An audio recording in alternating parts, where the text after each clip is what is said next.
Street, we find ourselves at Lincoln Financial Field in South Philly. Tonight we kick off Week 6 with a great Thursday night matchup between the Tampa Bay Buccaneers and the Philadelphia Eagles. No run back here on the opening kickoff as we'll start at the 25. So out come the Bucs now for their first drive. And leading them, Charles, their quarterback, their field general.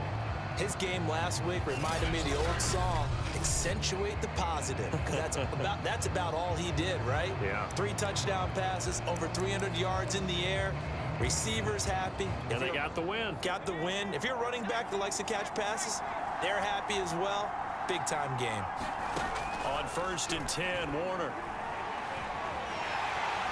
Eagle pressure, too much this time. Down he goes. It looks like a 12-yard loss there on the first down sack. That huge loss on the sack makes this job much more difficult. It's now 2nd down and 22 yards to go. Now a throw here, hauled in, and out of bounds across the 15-yard line. 4 yards on the completion, and it sets up a 3rd down.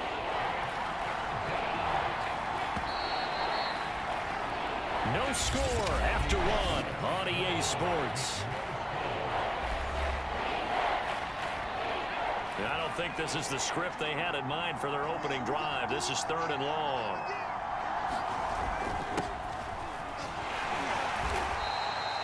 Five yards, and that means they come up short as they're going to have to punt here on the opening drive. The Eagles going to take the first of their timeouts as the stoppage will come with a little under a minute to go in this first half. Here comes the Buccaneers punter now as he's on to punt for the first time tonight. Here's Lewis to return. They'll get 9 yards on the return there following a punt of 42. And the offense will take over with a new set of downs. So now here comes the Eagles offense as they get ready to take over. And a look here at their go-to guy under center. And he ought to have a lot of pep in his step after last week's performance because he did exactly as you want him to play if you're a coach. 3 touchdown passes, 0 interceptions, which usually means you're making a lot of right decisions out there. And got him the win. And Vic's throw there incomplete. Well, you know, this club, there were some reports earlier in the week, and most have heard this by now, the so-called unnamed sources that were saying all is not rosy in that locker room. There's whispers that 1 or 2 guys, CD, have kind of had enough of how things are going and have been going. How would you handle that as a coach? Well, you and I both know all the coaches that we've dealt with and come in contact with. They'd love to get their hands on those unnamed sources, wouldn't they?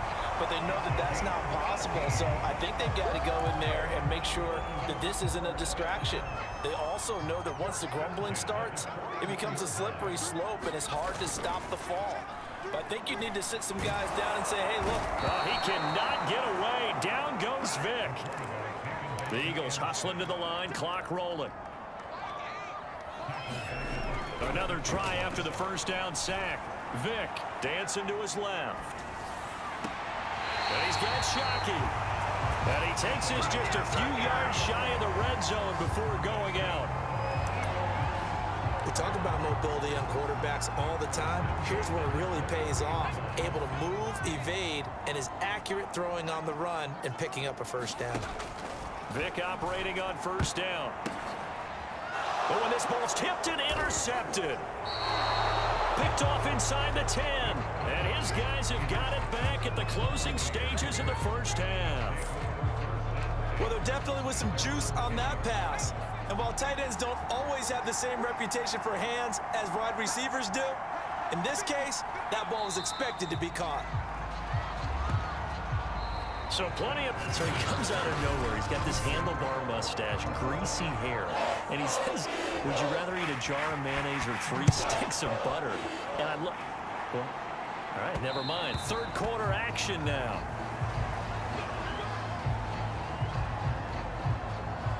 So back onto the field, here come the Eagles for their 2nd drive. And Charles, a scoreless first half. How does that change how you assess things here moving forward? Well, it doesn't change it a whole lot because remember, it's still scoreless, which means you're starting from 0 again, so you just have one half to play instead of 2. What I would look at my play sheet, though, and see is something that maybe loosens things up for my guys, gets a smile on their faces, and gets them going to begin the second half. We always hear from coaches how much they like to run crossing routes because they want to hit their receivers on the go, get them the ball, and keep them moving. How about when you hit a tight end that way? Okay, the receivers are going to run past you most of the time. The tight end. And a nice spin into some open field.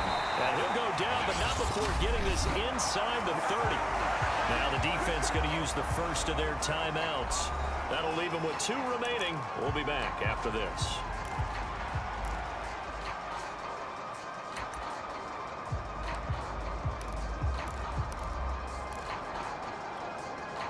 Still in search of their first touchdown of the game, but they're on the move. 1st and 10. Vic to throw it. It's incomplete. Took a shot, couldn't connect. As defensive coordinators around the league tell me all the time, that throw is not for every quarterback because you've really got to drive the ball downfield. It's going to be a tight window for him to fit that one into. In this case, unsuccessfully. And this throw incomplete. Well, the defender all over him that time, but it's going to lead to 3rd down. So back-to-back incompletions. 3rd down here in 10, but you're still in field goal range. And that's the thing to keep in mind. They're in field goal range. So now you don't take any unnecessary risks, but you try and find a way to get back to what you were doing earlier in the drive in order. Looking to get it to Ward. Intercepted. Picked off down at the 10. And the Buccaneers are going to get the football back as time will run out in this 3rd quarter of play. 1 quarter remains here in this Thursday night matchup. You're watching the NFL on EA Sports. The Bucs offense set to begin their next possession. They've got work to do, but they do still have a bit of time here.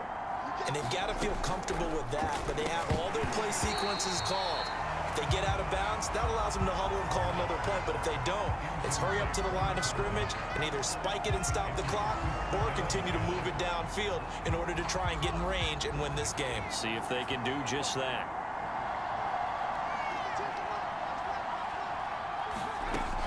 Out of the gun, here's Warner. And he can't get a throw off. He's taken down. What a huge play at this point in the game.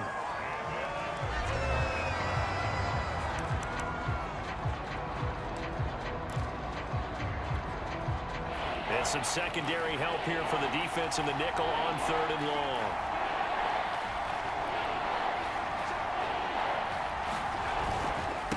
Now a handoff here to his running back. Room here to run.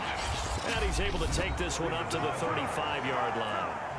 Now the Eagles will use the 2nd of their timeouts as they get the stoppage with just under 50 seconds remaining in the 4th. And the punt team on now as this one's sent away. Pulled in at the 24. A very good return there. Give him an even 20 yards. And out will come the offense as they take over. Here's the Philadelphia offensive unit now as they head out to take over possession. They need to get this around the 40 to have a chance to win it in regulation. From the 40, it's a 57-yard field goal, so that gives you a gauge. And all they're trying to do now is pick up yardage in good chunks and get out of bounds to stop the clock. If they end up running a play and get tackled in bounds, they're worried the clock may run out on them and finish the game. And they'll have to be careful how they handle this. And he gets it down a yard or two shy of the 30 before he's out of bounds. The improv on the scramble there gets him 6, and it'll be 2nd down. Okay, he's not going to get the first down, but this is still a nice job of buying some time and then running to get to the sideline and get out of bounds and avoid the big hit. From the 31, Vic. He's got Smith here. And he'll be out of bounds just inside the 25-yard line.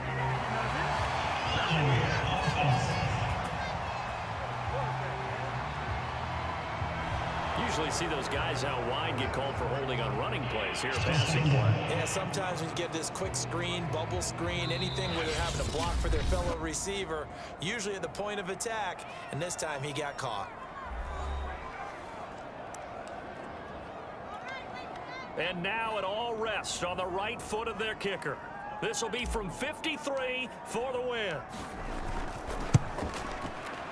And that one will be no good. He never had it on line. It's well wide to the left, and still nothing on the scoreboard. It remains a scoreless tie.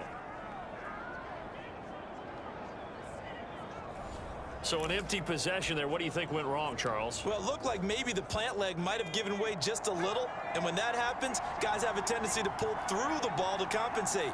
And in doing so, sent this one off target. Now a first down throw. Warner. He's going to look deep for more. And this one is incomplete. Final whistle blows, and we need some extra time here to decide who will be the victor. 60 minutes, just not enough some days to decide who's going to win the game.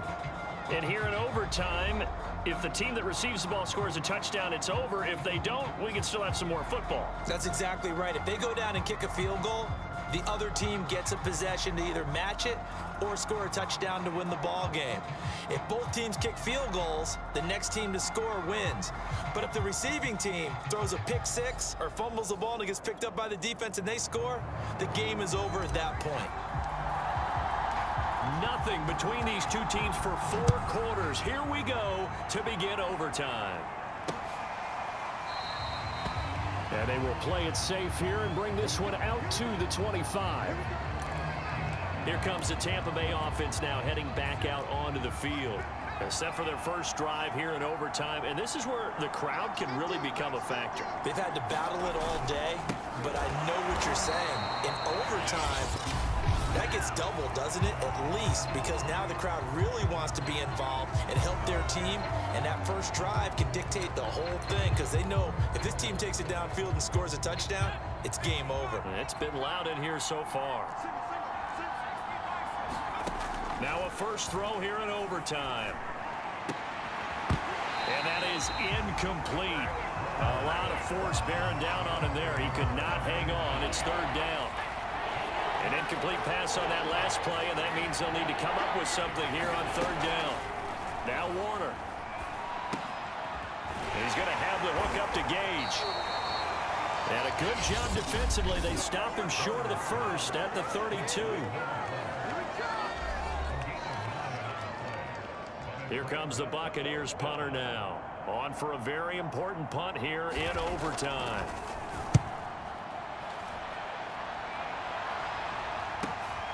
This is brought in at the 21. They'll net only 35 here following a 43-yard boot, 8-yard return.